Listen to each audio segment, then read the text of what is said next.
we head out to Houston, where we have a middleweight main event clash between Sean Strickland and Anthony Fluffy Hernandez. Once again, the two men I'm going to compare here are Nasruddin Imavov and Anthony Fluffy Hernandez. I feel like we've been having this conversation for quite some time, and the conversation we're having is who is next to fight Khamzat Chimaev. First things first, of course, Fluffy has to get past Strickland here. Okay, but let's say that he does. A big talking point for people that have been backing Imavov to be next is that he has the stronger strength of schedule and in his 5-fight winning streak compared to Fluffy's now 8-fight winning streak. If he gets a W here, it'll be a 9-fight winning streak. Is that really the case? If Fluffy defeats Strickland, he'll have a victory over the man that was last to defeat Imavov, right? That was Imavov's last loss inside of the octagon was Sean Strickland. So that would be a huge advantage there. Then you take a look at the 5-fight winning streak of Imavov's and you look at how it's aged. First off, you can scratch off the Roman Dolidze and Brendan Allen victories that he has because Fluffy defeats both of those men or has defeated both those men, and he did it in more impressive fashion. What he just did to Dolidze in that last fight was ridiculous. It looked like a big schoolyard bully, just, you know, grabbing some shrimp and putting him in a headlock and roughing him up there. I mean, that was ridiculous. The Brendan Allen victory that Imavov had, well, we know that Fluffy has defeated Allen multiple times. And shout out to Allen. Allen looked great in his last fight, and he's trying to put his name in the hat as well, but he has a lot more work to do. But you basically scratch those names off, and then you're looking at Jared Cannonier, the ghost of Israel Adesanya, and Kyle Bahalo. You got those three men to talk about. I just feel with a big victory here, Fluffy should be the man to be facing off with Chimaev next. And stylistically, I think that what he brings to the table could potentially make the Chimaev fight a little bit more competitive than the Imavov fight. I mean, I like both of them, and I'm not saying either man is really gonna make a run at Chimaev inside the octagon, but Fluffy has that wrestling pedigree. He has ridiculous cardio. It's a fight that I want to see a little bit more so, and if he goes out here and dominates Sean Strickland, you got to give him the fight next. You guys, let me know what you think. I'm sure some of you guys will disagree. And Imavov has looked phenomenal too. He essentially just 50-45'd Kaio in there. So, I mean, I really like what he's doing as well. And it's good that we have options here at the top of the middleweight division. And maybe somebody can try to compete with Chimaev inside the octagon. I don't know about all that. But you guys, let me know what you think about that. And check this out. We're going to jump right into the episode. We'll start with that first fight. We'll work our way up to the top. We're going to dissect all the odds, and I'll give you predictions on how all these fights are going to go. But I do have an announcement to make. I've been, you know, teasing you guys with this for a long time, a very long time. I've been telling you guys how I was going to have a new type of show coming at you here on the channel, and it will happen before the next numbered event between that headliner of Max Holloway and Charles Oliveira. I'm hoping to put the episode out for this event. So midweek here, you should see a live stream coming from me.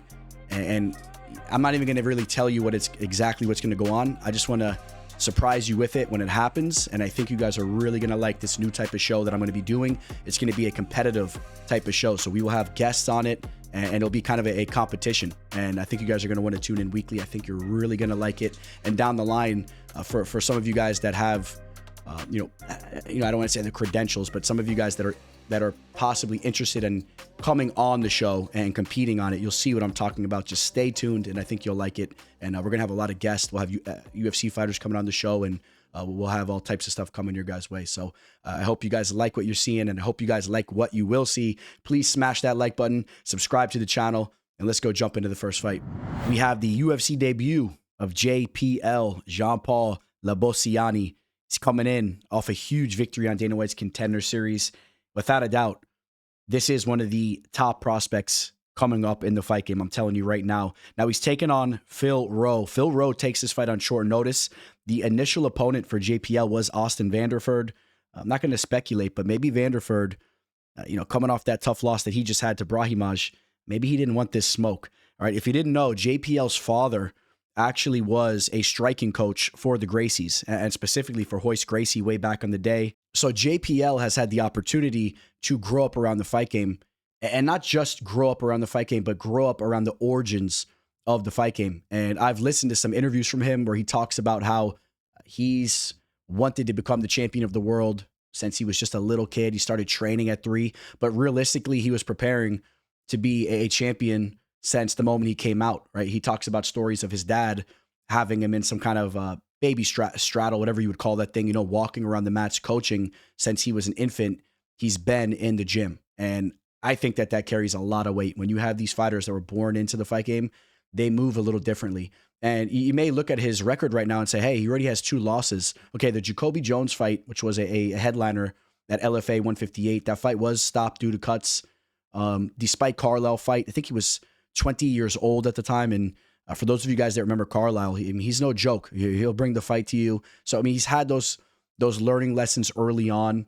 But I think that JPL is the truth, and I think this is a fighter that's going to make a lot of noise inside the octagon. What he just did on DWCS, landing that lead head kick against Jake Congdon and getting the KO there, and he's just so refined. He looks to be so technical with his striking, and then he has a grappling arsenal as well. He has that jiu-jitsu. He has it all. Phil Rowe, he has the length advantage in his hands, but I just think that JPL is going to get in on the inside and he's going to have success there. I think the KO is actually potentially live for JPL because he has such an aggressive fighting style. And that's saying a lot because Rowe is a durable fighter. He's not easy to finish in that manner. In fact, he's only been finished once, and it was his pro debut. It was a long time ago, but I still think JPL is potentially live there. The issue I see for Rowe here as far as winning this fight is the takedown defense has been an issue for him for a long time, even dating back to his last victory against Angeluso, where he had that late push in the 3rd round. He got the finish there. I was jumping out of my seat. That was a dog play that we cashed in on. I really appreciate the performance there. But remember, he was down on the scorecards. He was getting taken down by a fighter like Angelusa, who's not really known for that aspect of his game. We saw what Seok just did to him, dominated him with the grappling. I just think that could be another issue.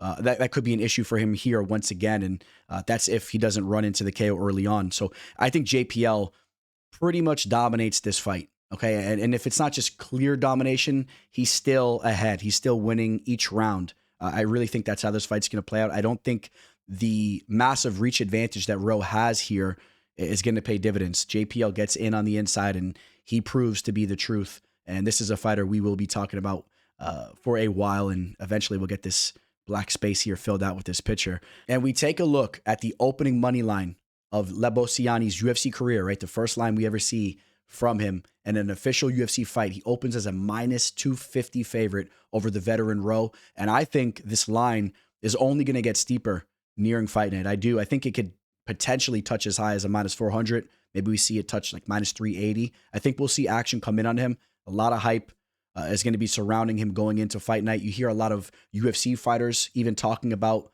how high they are in his abilities and what he brings to the table. So I think you're gonna see this line get steamed quite a bit. And -250 is not a bad price. I don't think it's a bad price. I think there's still value on this line. I really feel this is going to be a solid UFC debut performance, and he's going to look better than ever here, right? He's a young fighter that's going to drastically improve inside the octagon. He's going to be a little bit more comfortable after just having that DWCS fight.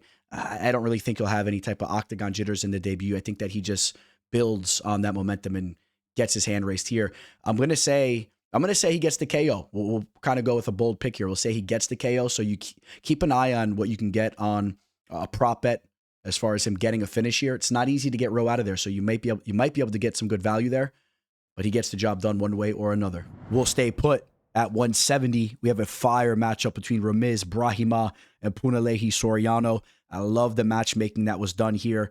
These fighters remind me of each other in a sense, and in a sense that when their UFC careers kicked off, both of them had a decent amount of hype and respect that was put on their names, and they really fell short early on, right? You think about Soriano, although you need to highlight the fact that he was fighting up in the middleweight division, which was a weight class he should have never been in. That's going to be a main talking point here in this matchup, but he still should have not gone out there and taken an L against Nick Maximov.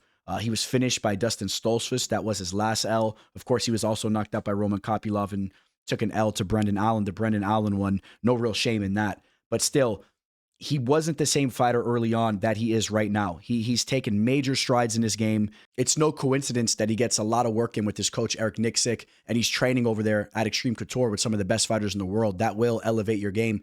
But I really want you to focus in on the fact that he made that drop to 170. You take a look at his frame. He should have never been fighting at 185. He shows to have much better cardio down here at 170. I mean, and some of these fights where he's just battering the opposition, like Miguel Baeza and Nikolay Veretinikov, which although we're not going to rave about the level of competition, but you have to like the pace that he's pushing. He never stops. He goes in there and just batters these guys for 15 minutes. You see him changing levels. We know he could strike on the feet. He's very heavy-handed. He hasn't lost that power. You saw what he did to Uros Medic in the first round. He can knock you out early. I really like what I've seen. And I also like what I've seen from Brahimaj, because this was a fighter that he had that rough start early on. You remember his ear was hanging off the side of his head against Max Griffin, takes an L against an aged Court McGee. Things did not look well, right? It's one thing to go out there and run through Michael Gilmore, but then he takes another L to Temba Garimbo, another tough loss there. It's just things weren't looking good for him. And then he has seemed to put it together. He's looked great in his last 3 fights. Take the Mickey Gall victory for what it is. I mean, but you see that the striking's crisp. He's been a technical striker. I like his boxing. The hooks are tight, they're crisp, and I think he will be a little bit more technical with his hands here, while I'll lean towards Soriano having the more of the power there. And down on the mat, things get very interesting, as Brahimaj has shown to be a real threat there. We know that he's been active in jiu-jitsu competitions from years ago, but what we've seen him doing in the cage, it's very impressive, right? He comes into this fight off back-to-back guillotine victories, and I've heard firsthand from fighters that have been in the cage with him that his squeeze is very tight. Okay, so he's dangerous there, and he could also use those threats to get back up to his feet. I mean, he'll constantly look to snag up your neck there and use it for leverage or just to finish you. We saw him do it to Goff and Vanderford. Meanwhile, Soriano, he's been sub before, but we've also seen him being pretty defensively sound, avoiding subs and passing and being in top position where he can then open up and land ground and pound. So, I mean, I'm so excited to see how those exchanges go as well. I'm very torn on this fight. And as we take a look at the odds, it's going to be dog or pass here. And we've seen a lot of action coming in on Brahimaj, where he opened up as a plus 146 here and he's now a plus 115. We may see him close as the favorite. We may see this line be at pick'em odds. Okay, if this line gets to pick'em, I'm going to side with Soriano. I'm going to pick Soriano to win this fight. But this is a fight where if you're betting it strategically on the money line, I think you just want to back whoever the dog is. This fight, I have this fight capped dead even. I really think whoever shows up on the night, it's going to be their fight. This one's so hard to call. The value will be on the fighter that has that plus action next to their name. I'm taking Soriano to win the fight. I'm going to say he wins it via decision. We will see some exciting exchanges, but I'm going to say that Brahimaj pushes through and doesn't get finished, and it's a very competitive fight. In the women's flyweight division, Carli Judice takes on Juliana Miller. This line's going to be steep here, as to be expected. Judice is a big favorite. She very well should be. Judice is one of the more promising up-and-coming female fighters in the game. I've been very pleased with what I've seen from her, dating back to even when she was taking those close losses, like on Dana White's Contender Series, where she came up a little short against Ernesta Kerekate, which was a fight that could have went either way. And that was one of the better fights that we've ever seen on DWCS. And you also have to take into consideration how young she was at the time and how new she is to mixed martial arts, right? This is a girl that was, I believe she played softball collegiately. I mean, she's just a real athlete and she's picking up things rapidly. Okay, she came up short against Gabriela Fernandez. I think Fernandez is the real deal. That's a tough UFC debut spot there. And that was another fight that went to a split decision, okay? Since then, though, 2 finishes in a row, right? If you're not going to get the nod when it goes to the judges' scorecards, just go out there and finish the fight. And boy, has she done that. How about the head kick that she landed on Yanesi Duben? A head kick KO in the first round. It was beautiful to watch. And then in her last fight, she cracks Nicole Cagliari with a nasty knee to the midsection. Her striking is very technical. I love the way that she performs there. She fights out of that southpaw stance, and she's going to be an issue for a lot of fighters in this weight class. And she's going to be a major problem for a fighter like Juliana Miller, whose striking is horrendous, right? Defensively. I mean, this is a very low-level fighter. We know her real strength is her grappling. She was able to go out against Ivana Petrovic and sneak off that victory, right? It came down to a round and she got the job done there. It was fun to watch her on the mic, and she, she had some nice things to say. She shouted out some family members, and it was nice to see. But this is Judice is not Petrovic, and this fight's going to go nothing like that. I don't see Miller having the success that she needs to get this fight down to the mat to try to use some jiu-jitsu. I see this fight playing out more so like Miller's match against Luana Santos, where she was finished in the first round. Now, I don't know if the finish comes that early, but I'm calling a KO here. And I don't know if it's going to be just that one crisp strike that just puts Miller flat out, like a head kick or something like that, or if she's just bombarding her with strikes to the point that the referee has to step in and stop the fight. And it's like a TKO type stoppage, but the stoppage is predicted to come by way of Judice, who is a fighter you're going to want to keep an eye on moving forward. On the money line, Carli opened up as a minus 350 favorite. Now we're seeing her as a minus 400 favorite. It's worth noting that she did touch as high as a minus 550. Now the line has came down a little bit. I would love to see this line dip back the other way. And if you were able to catch Judice as like a minus 300 or something like that, I think there's a lot of value there. I do. You know, I'm starting to assess some of these fights where there's low risk to them. I'm starting to feel that it's not a bad route to target some of these higher lines. I know in the past we've talked about like staying away from these big favorites. I don't know if that's really the way to do it. I think that there could be value on these types of odds here. I just think that if these fighters fight 100 times, I think that we're going to see Judice win the vast majority of them. I don't see her getting taken down and controlled in that type of match. And you better expect to see rapid development from Judice, right? The fighter that came into MMA a little bit later on and who's a phenomenal athlete. Expect her to look better than we've ever seen. Hey guys, if you're looking to lock in with me for my official targets for this event, shoot me an email or DM me on Instagram. I'll give you further details. I got a couple different options for you guys. And again, if you want my specific targets, the bets that I'm going to be placing for this event, reach out to me.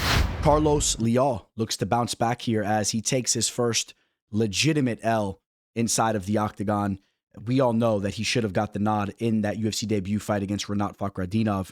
Not only is he coming off his first legitimate loss inside the UFC, he's actually coming into this match off of his first ever KO loss, and it was a brutal one. The counter right that he ran into from Muslim Salikov was a devastating shot. I'm curious to see how Leal looks here. We know he's going to come with that very aggressive fighting style. He's taken on, I would say, more of a technician in Chidi Njokuani. Njokuani really has some of the more beautiful Muay Thai skills you'll see used inside the octagon. And then you take a look at his frame. He has an 80-inch wingspan, right? He's built very differently. It's always fun to watch him fight. But if I'm being honest, I would say that Chidi has underperformed as a whole. Coming from my perspective, where I've been following his career for a long time, I used to watch his brother fight back in the WEC. The Njokuani brothers are known for having nasty Muay Thai skills. And then you take a look at Chidi, right, from years back. But with this type of build and frame, I mean, I think that he should have just reached a further pinnacle than he ever did or he ever will. He's 37 years old, and I wouldn't expect him to make a run at the title or anything like that. And you take a look at some of the fights where he came up short. He also has shown to have issues with his durability. He's been KO'd quite a few times. I think he's been finished 4 times via strikes. The Andrei Koreshkov KO loss, that one rings a bell. I remember that one very clearly. And as of recently, Oleksiejczuk ran through him in the first round.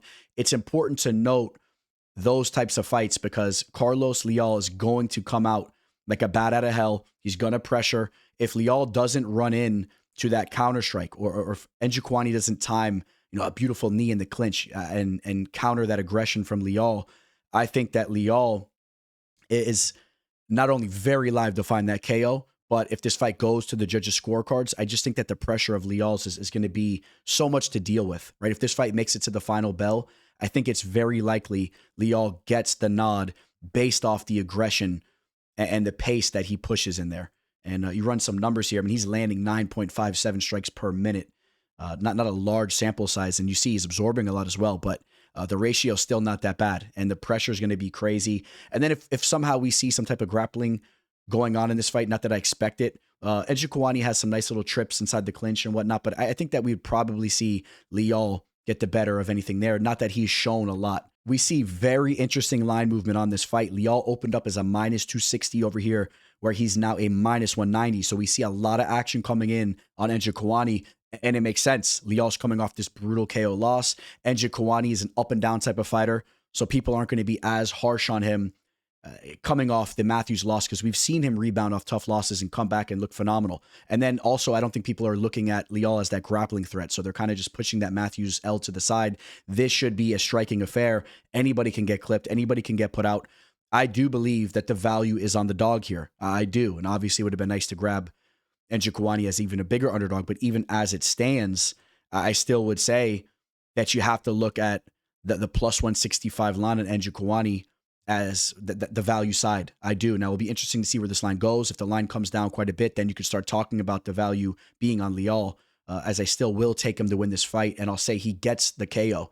So you can also eye an under in this fight, an under 1.5, maybe a first round knockout. I think you should be looking at this fight to end inside the distance, see what you can get there, what kind of value plays you can get there. Maybe you want to target Leal on the KO. Take a look at all those kind of lines, but the recipe for this fight is for us to see damage, for us to see big strikes landed, and either man may land it. So see what you could find there. This will be a fight that we will be talking more about on the Prop Edition video, or on that new episode that I told you guys will be getting, that new type of episode I will be delivering where we will be live. We'll talk more about this fight. So even though Jordan Leavitt comes into this match here against Yadier Valle off of a victory, a first round submission victory, he's looking to drop down in weight. He's coming down to the featherweight division, and Yadier Valle, he's not going to be an easy welcoming partner. Now, we know Valle is coming in off of a questionable victory in the sense that Isaac Delgarian was planning on losing that fight in the first round. So you kind of chalked it up as nothing happening there. But even when you remove that fight, you understand that Valle is a legitimate prospect. He looked good against Connor Matthews. He looked good on Dana White's Contender Series against Antonio Montero, who is somewhat of a respected fighter fighting outside of the UFC. It's worth noting that Valle has grappling ability. Sometimes you look at him, you see his stature, and you see some of the striking ability that he's shown. You kind of look at him as more of that type of fighter, but he definitely can grapple. And you take a look, out of the 10 pro victories that he has, 4 of them come by way of subs. So he has more subs than KOs, and on a big scale, of course, right? Fighting with the UFC, he's been showing to be more of a submission threat. But I really like the striking that he has, and I think what he should do here is look to create space and let his hands go. I think that he could hurt Leavitt there. Leavitt is very unorthodox with his striking, so it's kind of hard to say that he is a horrible striker, because we have seen him go out there and pull these weird tricks out of his sleeve, right? Like we've seen him get to the clinch and start to drop knees, and if you're slacking there, he can catch you with something awkwardly. But I think that Valle should get the better of those exchanges, and I think that Valle is live to get a KO here. I do, and that's saying something, because we've never seen Leavitt KO'd before. As far as him being finished, it's just the 2 sub losses, the Paddy Pimblett and Chase Hooper submission losses, which both those fighters are definitely above average grapplers. But you also look at those, and you understand that there is a path to victory for Valle to potentially get a sub.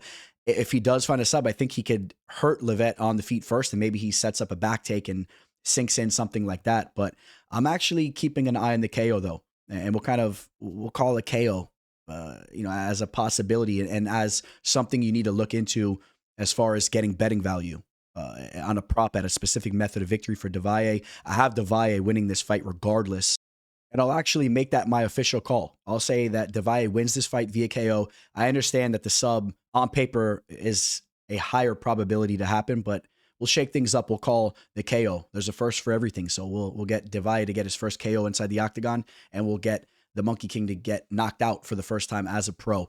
We take a look at the money line here. Big action coming in on Valle, but I don't think that it's saying that much, because he should have never opened up as a minus 600 favorite. I think that line is way too wide.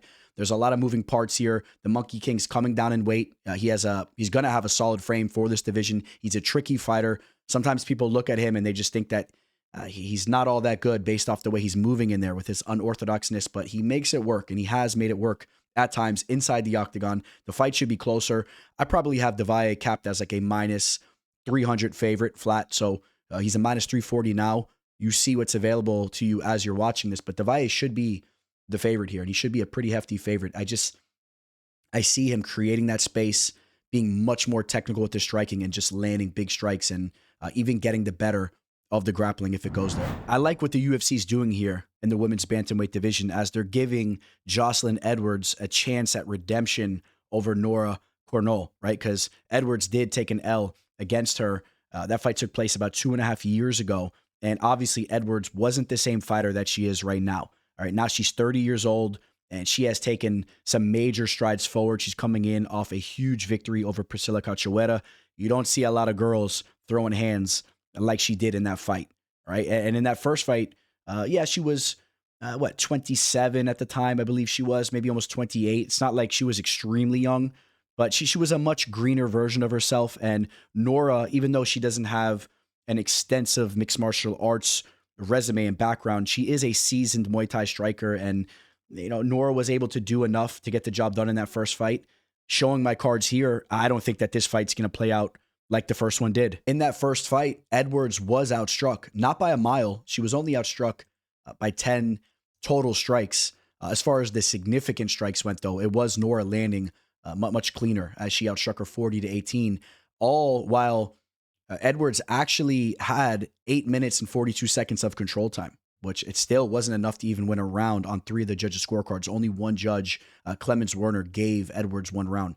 But to cut to the chase here, I just think we're going to see Edwards be a different fighter. We're going to see that Edwards has made those adjustments, and she can go back to the grappling if need be, potentially to get some control time down there. But on the feet, you're going to see Edwards now get the better of the striking. You're going to see that she's evolved her game. 2.5 years is a long time, and I know that she's been getting a really good treatment over at Extreme Couture over there. She's been getting coached by some of the best of them. She's now getting that attention as a fighter that could potentially make a run at the belt. When you understand how shallow the women's bantamweight division is, and she's showing stuff in the octagon. She landed that big KO that we talked about earlier against Priscilla Cachoeira. So now she's going to start to get that attention, and you're going to see her take her game to another level. So you take a look at some of the work. Well, this is her entire UFC career, but she has been really upticking the striking. She's been looking very good there. I think she could win a straight-up striking match against Nora in this rematch. If that's how this fight's going to play out, I could see her still getting the better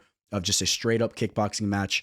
I say she gets the job done. We take a look at the odds here. She's currently a minus 255 favorite, and that's with her opening up as roughly a minus 220 not that long ago. So we're seeing instant action come in on her, even with her opening up as big of a favorite as she did, with her having taken a loss to this fighter that she's facing here. That's interesting when you mix that whole recipe up, but it makes sense when you really dissect the matchup here. It makes sense. And Nora is somewhat of an aging fighter. I don't want to completely turn my back on her. I like the competitor that she is when she's in there. I mean, she really wants to win. You see that energy from her, but I think that she's going to have her back up against the wall.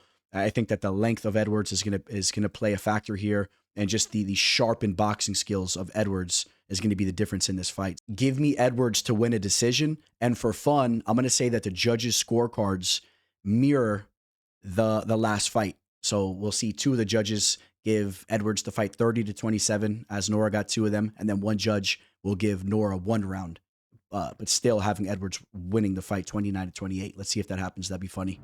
What a performance the former Fury champ Alden Correa just had in his UFC debut, where he went out there as a massive underdog against Alessandro Costa, and he looked phenomenal, right? He got the finish.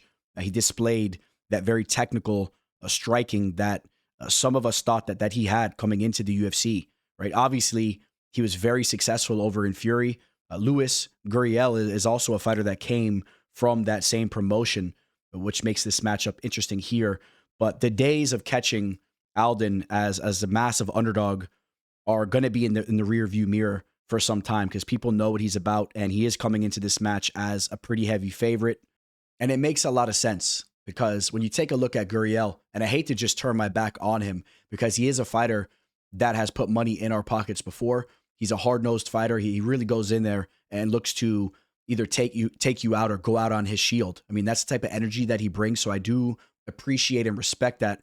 But he's also lacking quite a bit, and his last 2 performances really show that. When you go out there and you get knocked out by Ode Osbourne, when one of the main strengths that you brought to the table was your durability and toughness, that's a problem, because now you can't rely on his chin. You can't rely on him just to march through that damage to try to inflict his will. Okay, and then when you go out there and you take a decision loss to a fighter like Jesus Aguilar, that kind of highlights how you're just lacking as a whole. And, the days of going out there and, like, we backed him against Nick Piccinini, who is the former Oklahoma State wrestler. We know he had that wrestling pedigree, but I was questioning Nick as a complete fighter. and we saw Gurule get the better of him there. And we also know that Gurule can wrestle a bit too. So that's why that was a good matchup. But then you take a look at a matchup like this. I think that Gurule is going to be in over his head. If he goes out there and tries to march Correa down and look to brawl, I think that you're going to see Correa's striking's on a whole nother level. You're going to see the boxing skills displayed there. And I think that Gurule probably gets knocked out in a fight like that. If this fight really starts to amp up, I think that Correa can finish him. And even if it doesn't, and maybe if you just see Correa snipe Gurule, it's going to be my call, actually, the KO. I'm going to say Alden Correa gets back-to-back KOs to kick his UFC career off. If the fight goes to the judges' scorecards, I think Correa is well ahead regardless. And we'll take a look at the line here. He's currently a -220 favorite. He opened up as a -185. And I just think that UFC debut performance was no fluke. You run back the regional tape, and he looks to check off a lot of boxes.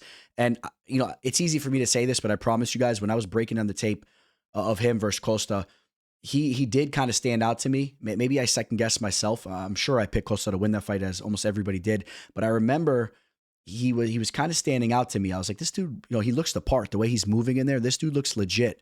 And although we kind of look at him as like a Dana White's Contender Series type of fighter, he's already in the big leagues. He's in the UFC, and he's looking to be 2-0 inside the octagon, and he very well will be. So give me Alden Correa to win this fight via KO. I'm going to say it happens first or second round early on. Maybe you look at like an under in this fight, or the fight to not go the distance, depending on what kind of value you can get there. We got another flyweight bout to talk about. Osbourne, who we just spoke of, is taking on Alibi Idiris. Idiris, he just came up short in that Ultimate Fighter finale.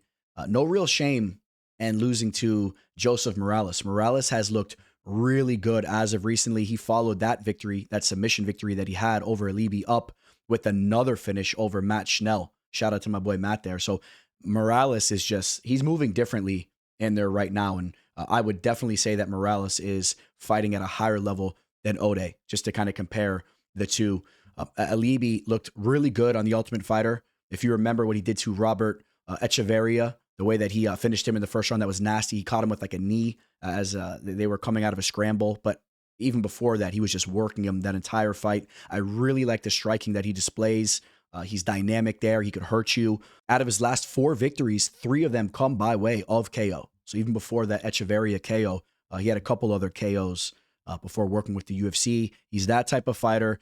He will threaten to change levels on you, and I think that he is competent with his grappling. I want to see a little bit more from him there, but I think it really starts with his striking. I'm not overly concerned with the reach advantage that Ode has. He has that reach advantage on almost everybody in the UFC's flyweight division, and that doesn't always pan out well for him, and it really hasn't as of recently.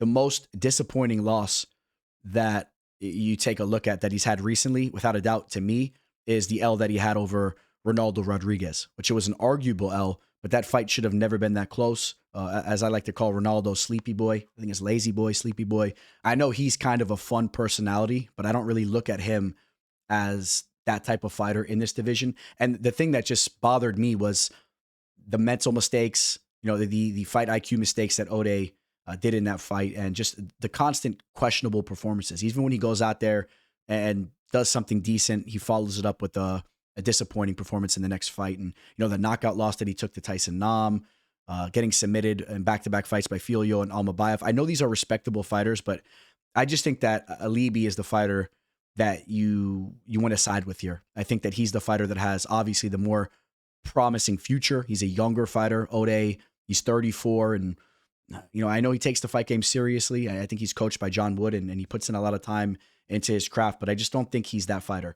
Maybe he could pull something wild off here. Maybe he has that moment that gives him the fight, but minute to minute, I think that it's Alibi that's going to be a step ahead. I do. And even if we see a KO, I think it's more likely we're going to see Alibi land that KO in this matchup here. Once again, we go check out some odds, and we're looking at Alibi opening up as a -200, being a 2-1 favorite, and now he is currently a -170. So some slight action coming in on Ode. I'm interested to see where this line goes. I could understand why the line's coming down. It's a flyweight bout. We need to see more from Alibi. Ode has had his moments when he's on point inside the octagon, but I want to be clear. I'm on Alibi to win this fight. I think that's the side you want to be on. You don't want to reach on a money line, but if the line continues to come down, it's definitely playable. And then I think you should also take a look at a knockout prop. All right, guys, we're up to the main card now. We got the number 14th ranked featherweight Dan Ige taking on Mel Costa. Mel is definitely looking to get a number next to his name and build off of that huge head kick knockout victory that he just had over Morgan Charrier, which that KO was disgusting. And if you guys forgot about it, go run the tape back. I mean, that was crazy. Thank God he didn't follow that kick up with some follow-up shots. That was rough there. And I've really liked what we've been seeing from Costa. And it started with his jiu-jitsu, right? As he started to kick his UFC career off, in my opinion, it was clear that he had very sharp jiu-jitsu skills. Even in fights where he wasn't pulling off subs, I mean, it was very transparent that he knows what he's doing down there. But what has impressed me is the growth in his striking and the athleticism. You watch him on the feet. He's just very light on his feet, and he's technical and he's comfortable there. And that's a problem, right? Because if you try to shoot on him, if you don't like the striking that he's pushing on you, then he has that jiu-jitsu to go to. And, there's a fight, I'll highlight the Andre Fili fight, right? He pulled off the guillotine choke in the first round, and that choke was set up by his striking. Fili didn't like the way that fight was playing out to kick off in the first round. And I'm telling you, everything's blending very well for Mel here. And he's only 29 years old, so there's plenty of room for growth. On the other hand, I think that Ige has had his day. I know he's a fighter that hasn't consistently gotten his hand raised, but he always gets a lot of respect because we know he's a well-rounded fighter. He hits hard. He has jiu-jitsu. He's willing to take a fight on hours' notice like he did against Diego Lopez, and he actually performed in that fight as well. So he gets that type of respect, and it's not going to be easy to go out there and finish him, okay? He hasn't been finished in any one of his 10 losses. Even though I look at Mel as a fight finisher, but with the danger he possesses with the entirety of his game, I don't think he's going to find the finish here. I'm going to give Ige that credit to say that he makes it to the final bell once again. And there's even potential that this fight plays out somewhat close, but I'm definitely siding with Mel to win this fight. I really like what I've been seeing from him. He's came through for me when I back him, when I put money behind him, he comes through for me. And he's the fighter that's on the up and up. I expect him to look better than he ever has, as I like to say, right? When a fighter hasn't even cracked the 30 marker, expect to see those strides. While I know Ige takes the fight game seriously, it's just that, when you're 34, you're creeping up on 35 in this division, it's going to start to catch up to you. And, the Pitbull loss that he had, that's not a bad loss because that's a legend there. And even though he came up short, Pitbull came up short in his UFC debut, he's still a very complete fighter, a high-level fighter. But you could easily see more of what you saw there, where you just see him a tad behind anywhere the fight goes. The Sean Woodson victory that he had as of recently, he had his big moments in that fight, but there was definitely moments where things weren't going good for him. And I want to be on the Mel side for sure. I think he has the volume edge as far as them going back and forth. And if this fight goes to the judges' scorecards, he's landing more significantly. Let's take a look at the line here. We see more early drastic line movement as this fight opened up essentially at pick-em odds. There was a slight lean on Mel as he opened up as a -125. He's now a -185. And we still have ample time for this line to move around before the fight takes place. I'm interested to see where it goes, but I'm in agreement with this line movement, and I'm in agreement with this current line. I think that this -185 line is much more accurate compared to where this line opened up at. So, that's where I have it. I think you could even say Mel could deservedly be a 2-1 favorite on -200. Once you start getting too much further than that, I think you could be reaching as well. But Mel is the fighter here to keep an eye on, and he gets the job done. I'm going to say he wins a decision. I'm so intrigued to see how this fight plays out. I love what the UFC did here.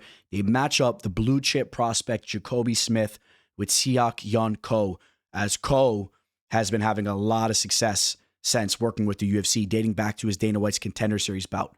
And, I'm not going to label him as a blue chip prospect because when you take a look at the odds that were next to his name in that fight, people weren't putting that much respect on him as he kicked things off. They may be doing that now. But the reason why I love this matchup is because they're testing both men in the sense that Ko, his grappling, his wrestling has looked really sharp. And he just continues to go out there and get takedowns and dominate in that fashion. Now they're throwing him in there with Jacobe Smith, right? A D1 wrestler from Oklahoma State, phenomenal wrestler.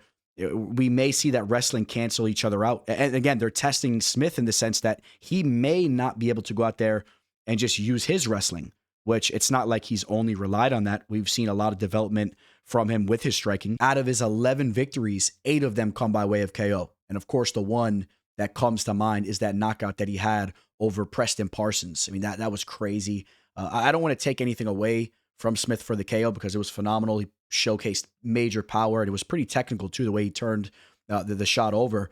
But I don't know what Parsons was doing as I was rewatching the tape. I mean, he was just sitting there waiting for that. And I was a little surprised that, a seasoned fighter like Parsons wasn't a little bit more defensively sound. But you still give Smith credit there. And like I said, he's been going out there getting KOs.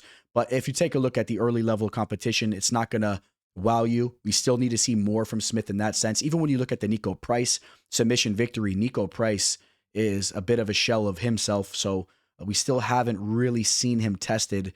Well, I don't know if we're going to say that Ko has been extremely tested, but he went out there and pretty much mopped the mats with Rowe and Elliott. But is he going to be able to do that to Smith? I don't know, man. I don't know. The way I see this fight taking place, this is a real hard one to call. And hey, I'm going to get to my pick here in a second. I've been back and forth because the offensive wrestling that we've seen from Ko has looked so good that it wouldn't shock me at all if we see him able to stuff the takedowns of Smith and keep this fight standing. And from there, if he avoids being knocked out, which if we do see a knockout, I think it would favor Smith when you see the power that he's possessed. And also, we've seen Ko KO'd twice before. In fact, my boy Sasha knocked him out early on in his career. So we've seen him KO'd. If we see a KO, I think it's Smith landing the KO.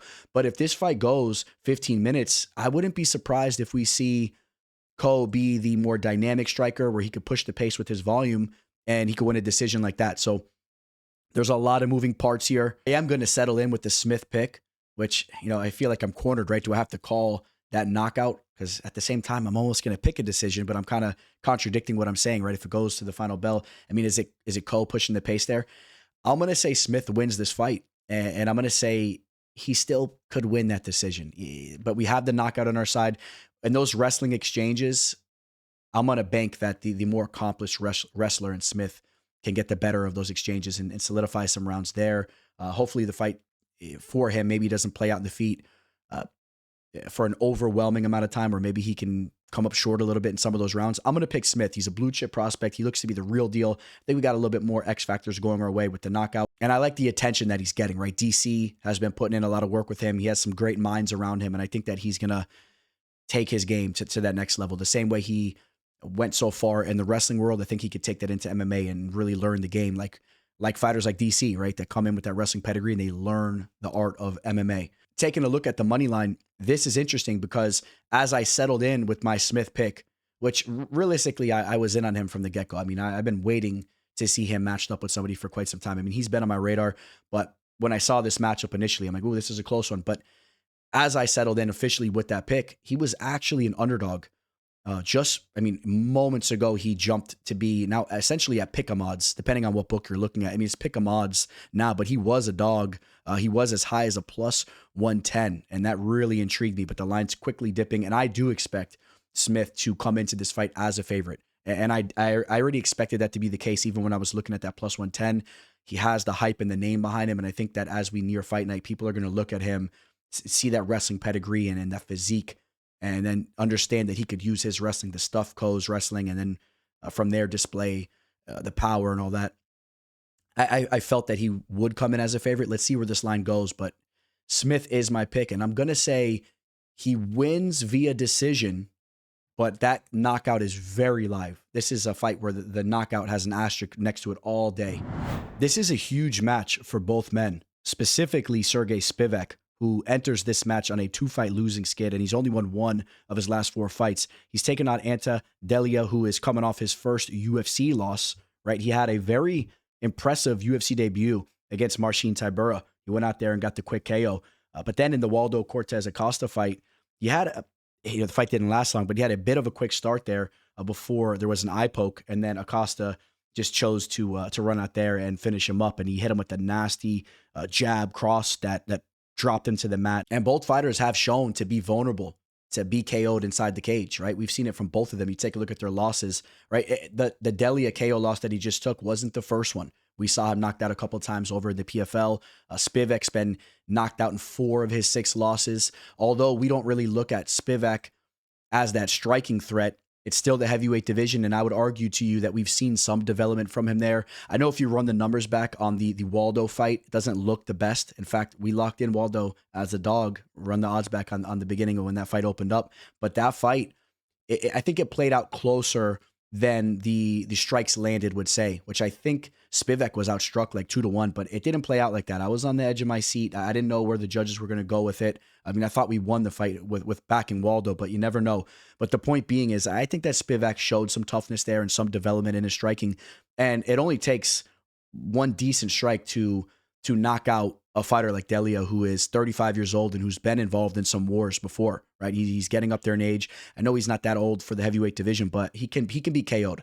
We saw him finish in the first round by Valentin Moldavsky over in the PFL. He was knocked out by Bruno Capoloza early on. So I think that that's something to keep an eye on.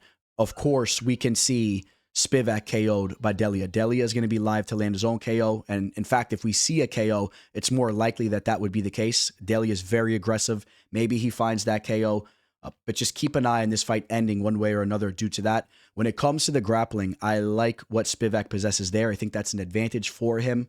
And that's gonna lead me to pick a dog here in Spivak. I'm going to side with Spivak.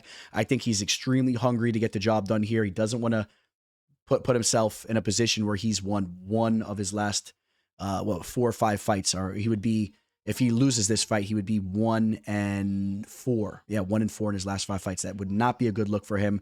And I know he surrounds himself with solid talent over there at Extreme Couture. I know he's actually gotten in a lot of work with Francis Ngannou, and yeah, he would then be 1-4 in his last 5, and that would not be a good look. Now this fight opened up with the odds being much closer. And the fighter that I'm backing here, I'm actually going against the grain because we've seen a lot of action come in on Antadelia, but I'm backing Spivak, and he's currently a plus 165. Another fight that I'm interested to see where the line movement goes, but I like the value here. And this is a fight where I think you could find some interesting prop type of bets, and this will be a fight that we definitely speak more about in regards to that. Hey guys, I'll make this quick. If you don't mind, please smash that like button and subscribe to the channel. Kind of mentioned in the intro a lot of new things that I'm working on. If you guys can just help support the channel here by hitting those buttons, it means a lot to me. And if you've been listening this long, you probably like the show. So, subscribe so it pops up on your feed. Obviously, it doesn't cost any money or anything, but it definitely helps me out. So I appreciate you guys. Zach Reese takes on Michel Pereira in the middleweight division. And even though these two fighters are very close in age, in fact, I think Pereira is just about 5 months older than Reese is, I think they're at very different points in their careers. This fight will be number 46 for Pereira, while this is just going to be the 13th pro fight for Zach Reese. Obviously, if Pereira loses this fight, okay, he'll be on a 4-fight losing skid. There's potential he could be cut by the UFC, and for sure, if he were to lose another fight, it's probably see you later there. When it comes to Zach Reese, the way that he fights, the energy that he brings, the way he looks to go out there and find that finish, even if he could just have a slightly less than 500 record in the UFC, I think he's going to be around for a long time. I really do. I mean, at least I could see him fighting in the octagon for a solid 5 years to come if he could just occasionally get his hand raised and occasionally find that exciting finish inside the octagon. While in the meantime, you're probably going to see him slept or finished in a variety of ways as well. This is a fighter that's definitely willing to go out on his shield. And I don't want to completely overlook what he brings to the table because, I mean, fighting out of that southpaw stance with his frame, the power he possesses, some of the jiu-jitsu skills that he has down on the mat as well. I mean, it looks nice on paper. Maybe he could put it together and become somewhat of a formidable opponent in this division. But, when you go out there and you get finished by Cody Brundage, it kind of caps your ceiling a little bit. All right. And the Azamet Bukoya fight wasn't a great look for him either. If you want to be generous, you could chalk those losses up to him just being a little bit too aggressive and not having the highest fight IQ, right? Being a little green. He's learning on the job as he gets more pro experience. Maybe he can understand not to look to hold on to a submission while a fighter's lifting you in the air and looking to slam you on your head. I mean, you would think that he should have known that already by now, but and then the Azamet Bukoya fight. I mean, Bukoya's not a bad fighter, so maybe you're a little generous on him in that sense too. But I would tell you, You watch the beginning of the Jackson McVeigh fight. The book isn't out on Jackson McVeigh. He has some potential as well, but I'm not extremely high on him as an up-and-comer. And he went through turbulence against McVeigh early on McVeigh, before eventually finding that submission in the second round. So some of those things there kind of cap his ceiling to me. I don't think that he'll ever really be a major threat to this division. He'd be happy to just get those occasional wins and hold on to a UFC contract for some time, while Pereira is hanging on to his by his fingernails. All right. I mean, you take a look back at the loss prior to the Dawkins loss, the Abbas Megamera fight. You could pull up the numbers on that fight, and the strikes, it doesn't look horrible. It doesn't look like he was completely outstruck, but he was not mentally locked in for that fight. He was very hesitant, and he looked to be a different version of himself. And what happened the fight before that? You guys remember? Anthony Hernandez brutalized him for almost 25 minutes, and you have to wonder if Fluffy took a little bit out of him, and he's never really been the same since, because the Abbas fight was not a good look, and then he goes out there and gets finished by Kyle Dawkins in just 43 seconds.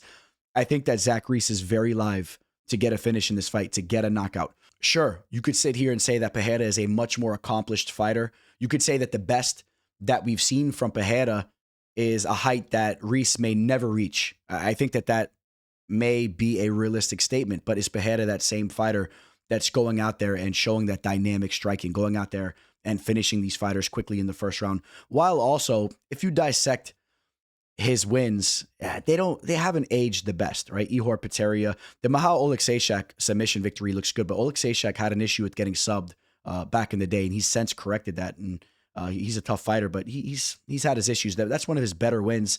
Petrosky, he has not looked the best. The Ponzinibbio fight, that was an aged Ponzinibbio, and they went to war. That was a split decision victory for him there. Nico Price looks horrible.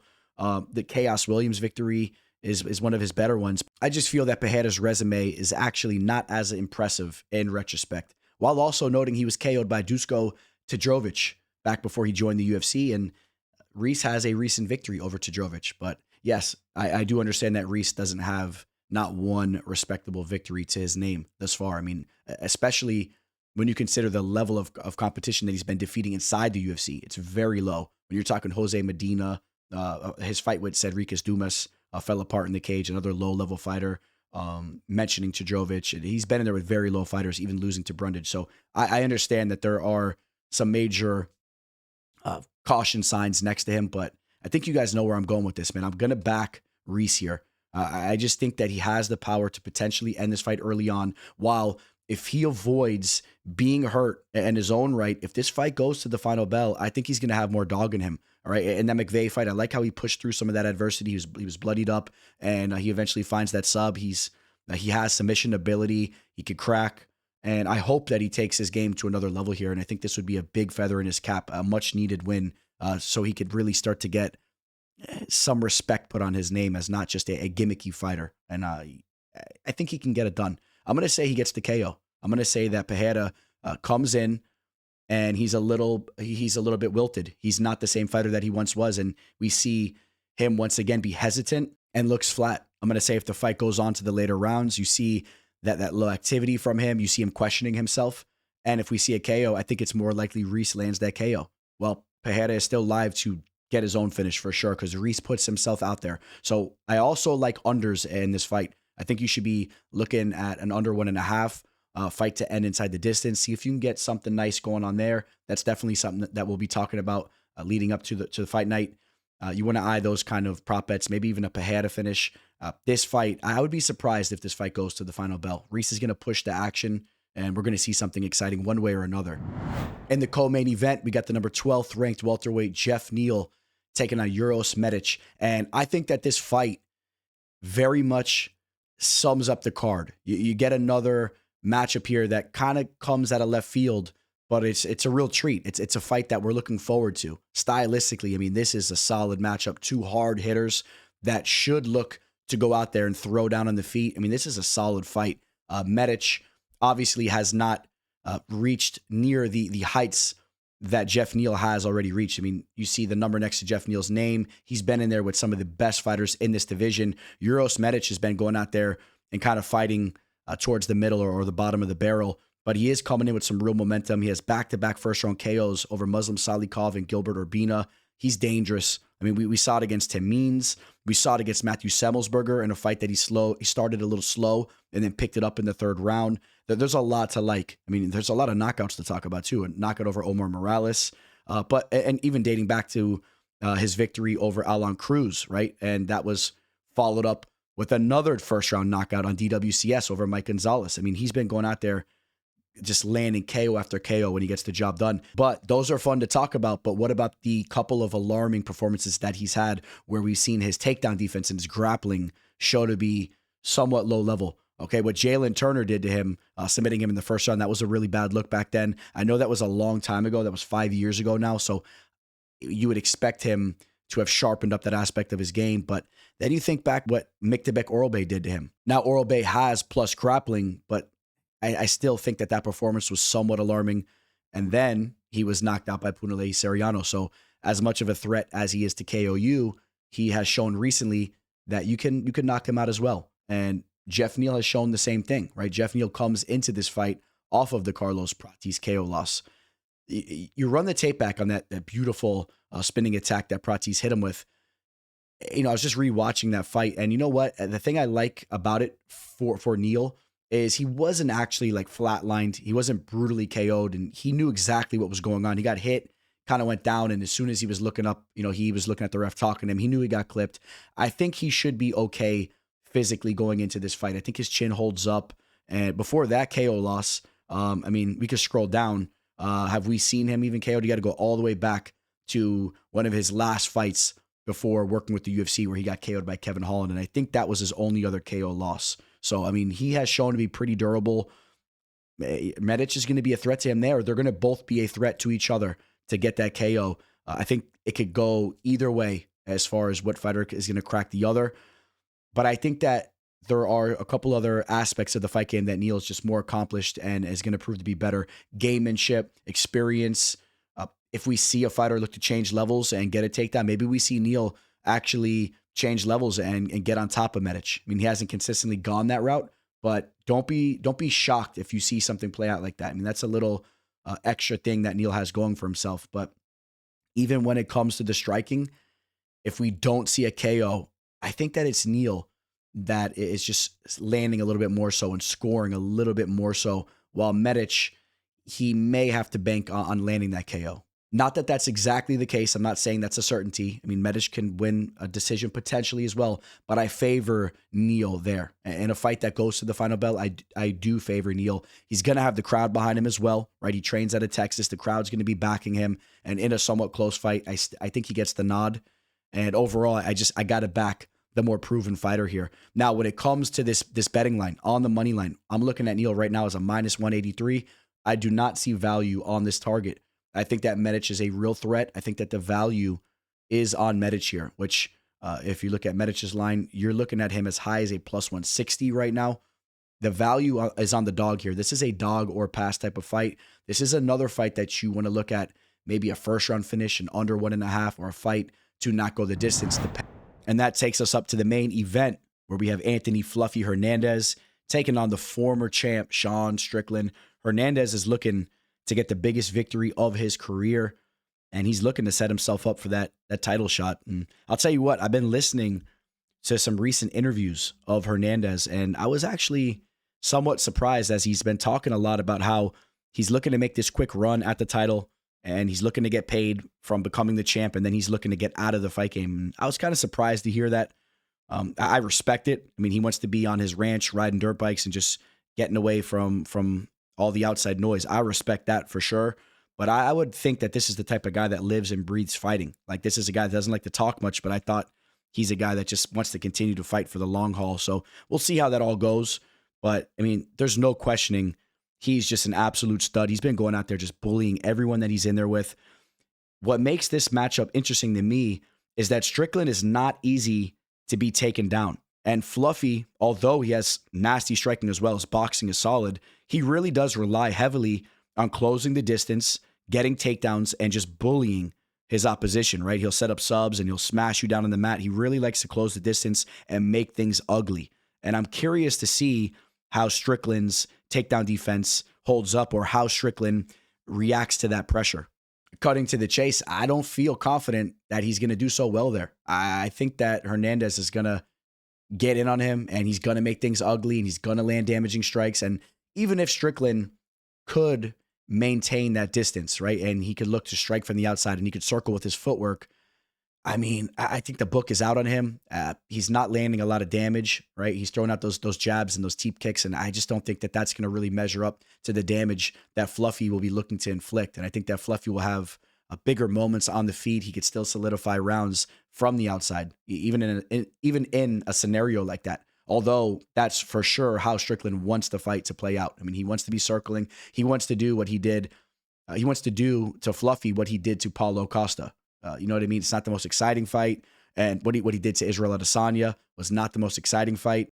And in the mix of those performances, of course, he has 2 L's to my boy DDP. Now, the first one was much more competitive, but that's kind of alarming as well, right? Because in the rematch, in his last fight, he didn't look as good. He didn't look as sharp. I thought DDP looked much better in that rematch against Strickland. And that fight took place about a year ago. So Strickland hasn't been active, although we know that he's extremely active in the gym. You got to give him credit there. And, circling back to that Pereira call, where as I picked against Pereira, I know he's been training with Pereira over there.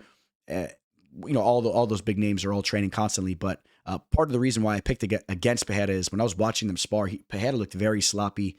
But back to this point, Strickland, I don't think that he'll have any real cage rust or octagon rust. I don't believe that at all. I mean, this dude lives and breathes fighting, so he'll be ready to go.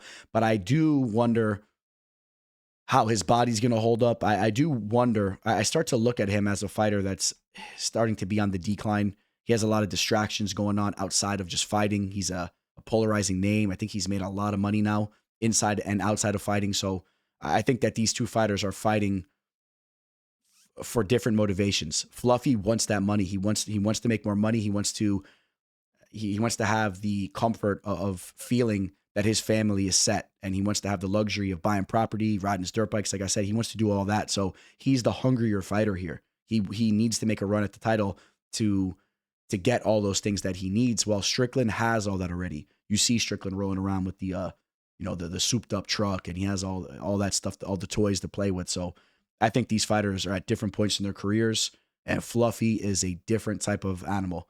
And what I'm really hoping happens here is that Fluffy dominates this fight in such an impressive fashion that people start to get amped up for a Chimaev versus Fluffy fight. And I hope that Fluffy, listen, I mean, I'll be transparent with you guys. I hope that Fluffy can get a hold of that belt and represent for the USA. And I would love to see a competitive match against Chimaev. Chimaev is just so dominant, and there's no one else that I really see messing with him. I don't think Imavov is going to be able to stuff the takedowns of Chimaev and keep up with the grappling there. Maybe he could. I don't know. But what I'm looking at here is my boy Fluffy to go out and dominate Sean Strickland. And, does he get a finish? Does he break Sean's nose? Is there some type of TKO stoppage where it's bad and the ref steps in? Is that going to be the case here? I mean, we take a look at the money line.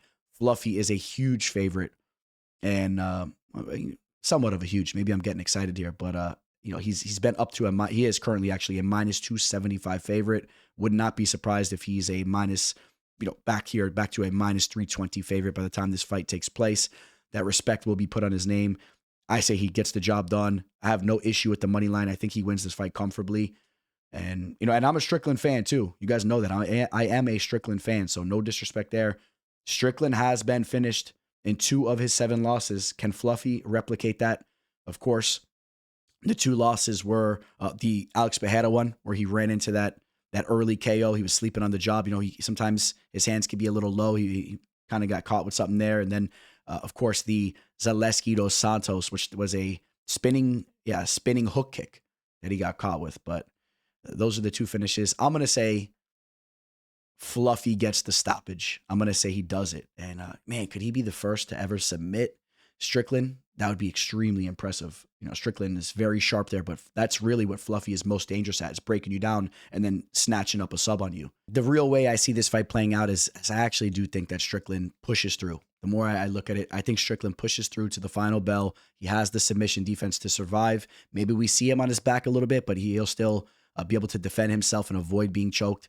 and Hernandez wins a unanimous decision, probably about 49 to 46. Maybe Strickland snags up one round where he's able to keep it standing and pump the jab out there a little bit.